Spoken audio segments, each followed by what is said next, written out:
प्रिय विद्यार्थियों, अब हम तीसरे सवाल पे आ गए। पहला सवाल और दूसरा सवाल, पहले सवाल की एक अलग वीडियो बनाई थी मैंने, दूसरे सवाल की एक अलग वीडियो बनाई थी। क्योंकि ये वीडियो बनाने की शुरुआत है, हो सकता है कि मैं इसकी स्टार्ट में कुछ थोड़ा बहुत गलती हो जाए या वीडियो बनाने में थोड़ी बहुत गलती हो जाए, आपने उस चीज को इग्नोर करना है। तो अब मैं बाकी के जो बचे सवाल हैं उनको मैं लगातार एक ही वीडियो बना करके डालूंगा। सवाल नंबर 3, प्रश्नावली 12.1 का तीसरा सवाल और तीसरे का पहला पार्ट क्या है? 3 की घात 0 प्लस 4 की घात -1 और गुणा में 2 की घात 2। मान ज्ञात कीजिए। क्या करना है? हमने मान ज्ञात करना है। यहां पे हम बराबर लगाएंगे। अब देखो 3 की घात 0 किसके बराबर होगा? 1 के बराबर होगा, ये फार्मूला है।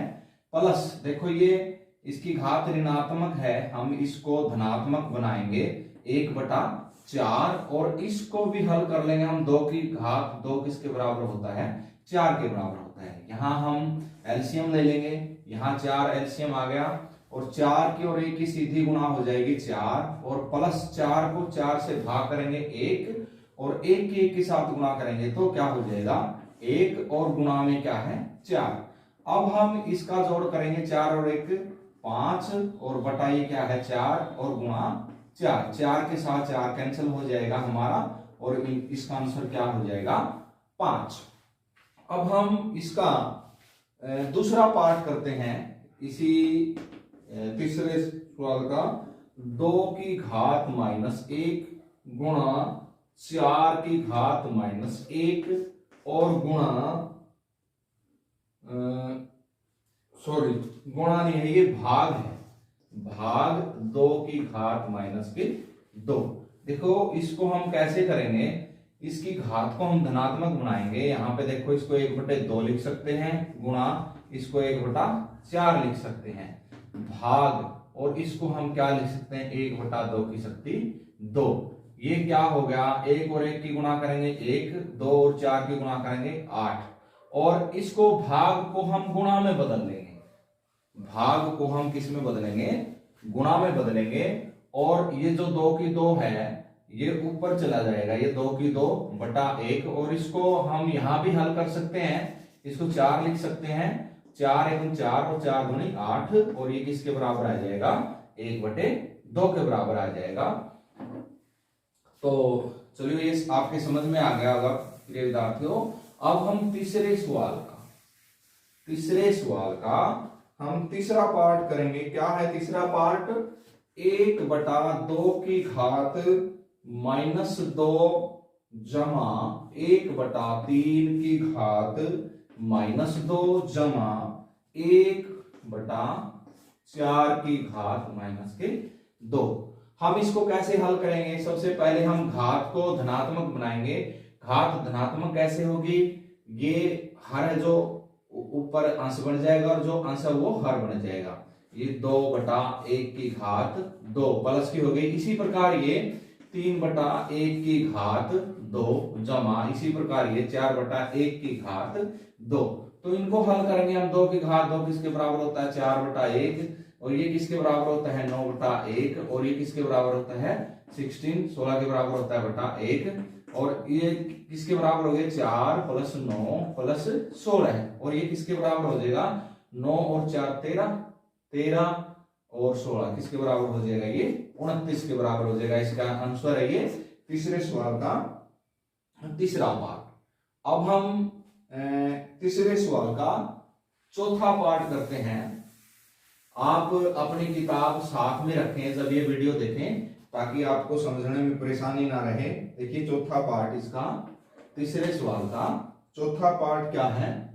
3 की घात -1 जमा 4 की घात -1 और जमा 5 की घात -1। ये बिल्कुल आसान सवाल है। देखिए इनको जुड़ करके एक व्यंजक आएगा और उसकी घात क्या होगी? 0 और किसी की भी घात 0 हो तो वो किसके बराबर होता है? 1 के बराबर होता है। ये बहुत ही आसान सवाल है, अब हम इसका पांचवा पार्ट करेंगे, तीसरे सवाल का पांचवा पार्ट करेंगे। -2/3 की घात -2 और इस पूरे की घात क्या है 2।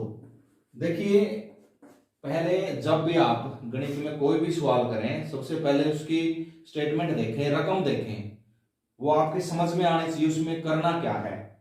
देखिए इसको हल करना है हमने, बार बार वही सवाल आए जा रहे हैं। ये घात देखो ऋणात्मक है, हम सबसे पहले हम क्या करेंगे, इस घात को धनात्मक बनाएंगे। और धनात्मक कैसे होगी, ये जो इसका हर है वो अंश हो जाएगा और जो अंश है वो क्या हो जाएगा, हर हो जाएगा। तो ये क्या हो जाएगा 3/-2 की घात 2 और ये सारे की घात क्या है 2। तो इसको हल करेंगे, ये क्या हो जाएगा 9 और ये क्या हो जाएगा 4 और इसकी घात क्या है 2। और इसको हल करेंगे हम, 9 की घात 2 किसके बराबर होता है, 81 के बराबर होता है। और जो 4 की घात 2 किसके बराबर होता है, वो 16 के बराबर होता है। ये इसका आंसर आ गया। अब हम चलते हैं सवाल नंबर 4। बच्चों ये समझ में आ गया, अगर नहीं समझ में आया तो मैंने आपको बता रखा आपने क्या करना है। अगर ना भी समझ में आए कोई जरूरी नहीं है भाई आपको एक बार में ये सवाल समझ में आ जाए, बार बार भी देखनी पड़ सकती है वीडियो, तो आप बार बार देखें। बार बार देखने के बाद भी समझ में नहीं आता फिर दोबारा आपने मेरे से बात करनी है। देखिए मान ज्ञात कीजिए, अगला सवाल भी क्या है, मान ज्ञात कीजिए 8 की घात -1 गुणा 5 की घात 3 और बराबर है 2 की घात -4। देखिए हर सवाल में ये बात आई है कि घात ऋणात्मक है और उसको हम धनात्मक कैसे बनाते हैं।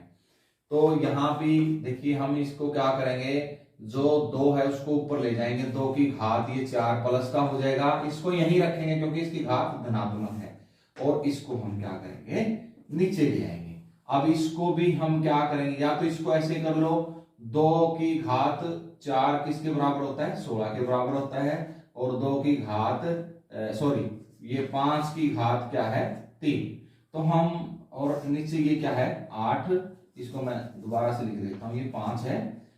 2 की घात 4 किसके बराबर होता है, 16 के बराबर होता है। और 8 ये हमने ऐसे लिख दिया, अभी 8 के पहाड़े पे कट रहा है, 8 × 8, 8 दूनी 16।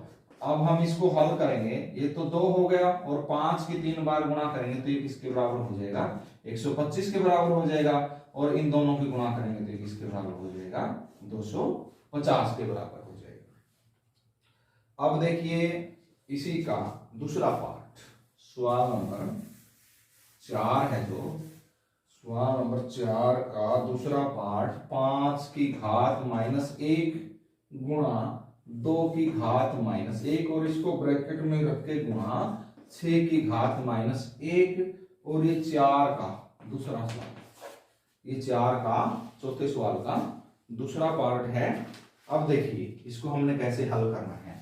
इसको देखिए घात ऋणात्मक, हम इसको ऐसे लिखेंगे, इसको ऐसे लिखेंगे, इसकी भी घात ऋणात्मक है और इसकी भी घात ऋणात्मक है, इसको ऐसे लिखेंगे। बड़ा ही आसान सवाल है। अब देखो तीनों की पहले ब्रैकेट वाला हल कर लो, 1 और 1 की गुणा करेंगे 1 और 5 और 2 की गुणा करेंगे 10 और गुणा 1/6। अब हम इसकी गुणा करेंगे तो क्या 1 की 1 के साथ करेंगे 1 और 10 की 6 के साथ करेंगे कितना हो जाएगा 60। ये आंसर आ जाएगा इसका। ये था हमारा सवाल नंबर 4। अब प्रिय विद्यार्थियों हम बढ़ते हैं सवाल नंबर 5 की तरफ। सवाल नंबर 5, पांचवा सवाल लिख लो, बहुत ही इंपॉर्टेंट सवाल है, बहुत ही इंपॉर्टेंट सवाल है। ये हर पेपर में आता है, हर साल आया है ये है। देखिए पांचवा सवाल क्या है, m का मान ज्ञात कीजिए। m का मान ज्ञात करो,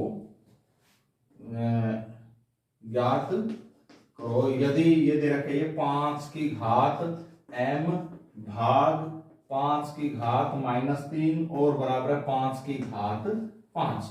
अब हम इसको सरल करेंगे, बड़ा ही आसान सवाल है। 5 की घात m भाग 5 की घात -3 बराबर 5 की घात 5। देखिए बड़ा ही आसान सवाल है। तीनों का आधार बराबर है, बराबर से अगली तरफ भी और इस साइड भी। और हमने ये बात सीख ली है, भाग देते समय घात क्या हो जाती है, घट जाती है। तो 5 की घात m माइनस, यहाँ पे माइनस है तो ब्रैकेट लगाएंगे, 3 बराबर 5 की घात किसके बराबर होगा, ये 5। अब देखिए ये 5 माइनस माइनस प्लस हो जाएगा, बराबर 5 की घात 5। अब देखिए दोनों का आधार बराबर है तो घात भी बराबर होगी फिर, तो यहां से ये क्या हो जाएगा, m जमा 3 बराबर क्या हो जाएगा, ये 5। और ये जो 3 है बराबर से परली साइड जाके किसका हो जाएगा, माइनस का हो जाएगा। m बराबर है 5, 5 में से 3 गया और m बराबर 5 में से 3 गया किसके बराबर, 2। ये हमारा इसका आंसर हो जाएगा। ये सवाल बहुत ही इंपॉर्टेंट है, हर साल आता है, इस सवाल को आप बार बार करोगे। अब हम सवाल नंबर 6 पे चलते हैं, सवाल नंबर 6 पे चलते हैं।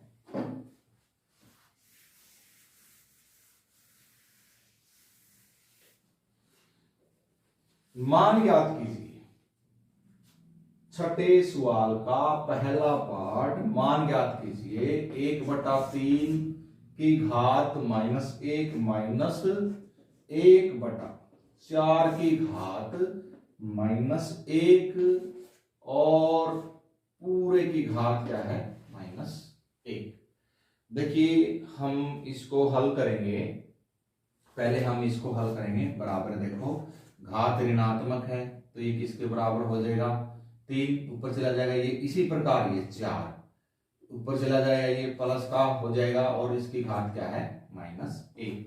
और इसको हम कैसे लिखेंगे, -1 की घात -1 और इसकी घात धनात्मक बनाएंगे तो ये क्या हो जाएगा, 1/-1 की घात क्या हो जाएगा, प्लस का 1। और ये किसके बराबर हो जाएगा, अगर 1 को -1 से भाग करते तो किसके बराबर हो जाएगा, ये -1 के बराबर। इसका क्या आंसर आ जाएगा, -1।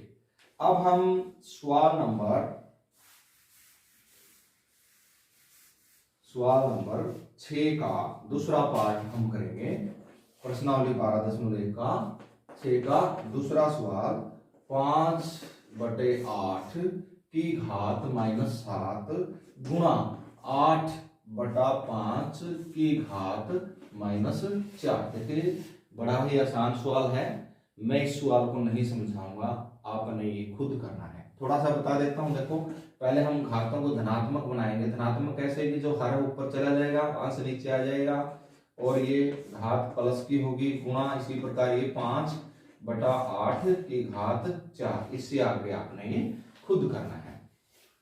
अब इसका अंतिम सवाल, अंतिम और आखिरी सवाल क्या है, सरल कीजिए, सरल कीजिए 7वें सवाल का पहला पार्ट। देखिए क्या है 7वें सवाल का पहला पार्ट, 25 गुणा में t की घात -4 और बटा 5 की घात -3 गुणा 10 और t की घात -8। और इसने क्या कह रखा है भाई, जो t है वो 0 के बराबर नहीं है, t 0 के बराबर नहीं है। देखिए बड़ा ही आसान सवाल है ये भी। हमने क्या करना, पहले घातों को धनात्मक बनाए, बराबर है, देखो 25 प्लस का इसको यही रखेंगे, गुणा ये देखो यहाँ पे माइनस है तो इसको ऊपर ले जाएंगे, 5 की घात 3 और ये जो ये t की घात -8 इसको ऊपर ले आएंगे। अब नीचे कौन कौन से रहेंगे, देखिए 10 प्लस का था इसको यहीं रख लेंगे और गुणा जो t की पावर -4 है, t की घात इसको नीचे ले आएंगे। अब सारी घात प्लस की होगी। अब हम इसको सोल्व करेंगे, देखिए ये क्या हो जाएगा, ये 5 के फाड़े पे कट रहे हैं, 5 5 25 और 5 दूनी 10। और यहाँ पे ये क्या हो गया, 5 गुणा 5 की शक्ति 3 गुणा और t की 8 और इस घात को हम ऊपर ले जाएंगे, ये भाग है -4 और नीचे क्या बच गया 2। और इसको हम क्या करेंगे, देखो 5 की अगर हम 3 बार गुणा करें 125 किसके साथ गुणा करें, क्या हो जाएगा ये 625/10 2 और t की घात क्या हो जाएगा 4। अब दोबारा फिर बता देता हूं, देखिए ये इस प्रकार दिया हुआ सवाल है। हम सबसे पहले क्या करेंगे, जो घात ऋणात्मक उसको धनात्मक बना लेंगे। देखिए यहाँ पे ये जो 25 इसको यहीं रख लेंगे और जो 5 की घात -3 है इसको ऊपर ले आएंगे, गुणा t की घात -8 इसको ऊपर ले आएंगे, बटा नीचे 10 प्लस का था इसको यहीं रहने देंगे, और जो ऊपर t की घात -4 इसको हम नीचे ले आएंगे। अब देखिए ये 25 और 10 एक 5 के पहाड़े पे कट रहे हैं, 5 5 25 5 2 10 इसको काट दिए, यहाँ पे 5 आ गया और गुणा 5 की घात 3 और गुणा अब यहाँ पे t की घात 8 था, जो ये 4 घात ऊपर जाके ये माइनस हो जाएगी और इसको हम हल करेंगे तो ये 6 से 25 के बराबर हो जाएगा और 2 पहले नीचे बचा हुआ था और ये यहाँ पे t की घात 8 में से 4 गया 4, ये इसका आंसर आ जाएगा। तो प्यारे विद्यार्थियों, जो 7वें का दूसरा पार्ट है वो आपने खुद कोशिश करनी है। अगर फिर भी ना समझ में आए तो मैं आपको समझा दूंगा और आपने मन लगा करके पढ़ाई करनी है। इस चैप्टर की केवल एक ही प्रश्नावली हरियाणा विद्यालय शिक्षा बोर्ड ने 8वीं के सिलेबस में शामिल करी है। 8वीं का जो सिलेबस है, पाठ्यक्रम जो जारी किया है हरियाणा विद्यालय शिक्षा बोर्ड भिवानी ने, उसमें प्रश्नावली 12.1 अध्याय 12वां चैप्टर की केवल एक ही प्रश्नावली है। आपने इसी प्रश्नावली के उदाहरण और जो प्रश्नावली के सवाल हैं वो सीखने हैं। धन्यवाद।